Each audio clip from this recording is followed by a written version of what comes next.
ডারউইনে অস্ট্রেলিয়ার দম্ভচূর্ণ করে বাংলাদেশের ইতিহাস। প্রথম টেস্টে 4 দিনেই কুপোকাত অজিরা, 9 উইকেট নিয়ে ম্যাচ সেরা হাসান, সবচেয়ে বড় জয় আখ্যা।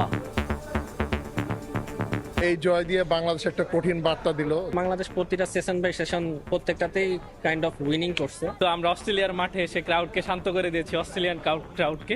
এটা আমাদের জন্য খুবই বড় পাওয়া। এটার পেছনে অনেক পরিশ্রম ছিল, সো আমি মনে করি এটা বাংলাদেশের ইতিহাসের সব থেকে বড় জয়। কিশোরগঞ্জে যাত্রাপথে ভিডিও কলে টাইগারদের অভিনন্দন জানালেন প্রধানমন্ত্রী।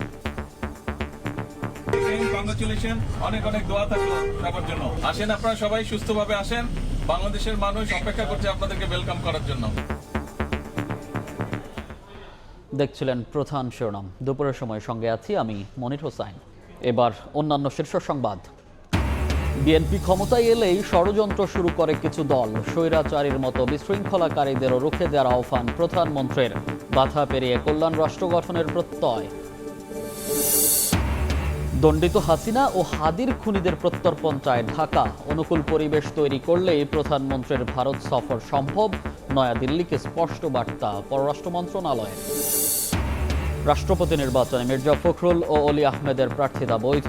ভোটের আগে 70 অনুচ্ছেদ নিয়ে প্রশ্ন অবান্তর। বিদ্যমান সংবিধানে বাধা থাকলে সংসদেই সংশোধন চায় বিএনপি। বাড়েনি গ্যাস সরবরাহ, পাম্পে পাম্পে গাড়ির দীর্ঘ সারি। ঘন্টার পর ঘন্টা অপেক্ষায়ও মিলছে না পর্যাপ্ত সিএনজি। জ্বালানি সংকট সমাধানে লাগবে 2 বছর বললেন অর্থমন্ত্রী। এবং চলতি অর্থ বছরেই সরকারি চাকরিজীবীদের পে স্কেল বাস্তবায়নের আশ্বাস মুখ্য সচিবের। কর্মসংস্থান ও উৎপাদন বাড়িয়ে অর্থনৈতিক সংকট দূর করতে চায় সরকার।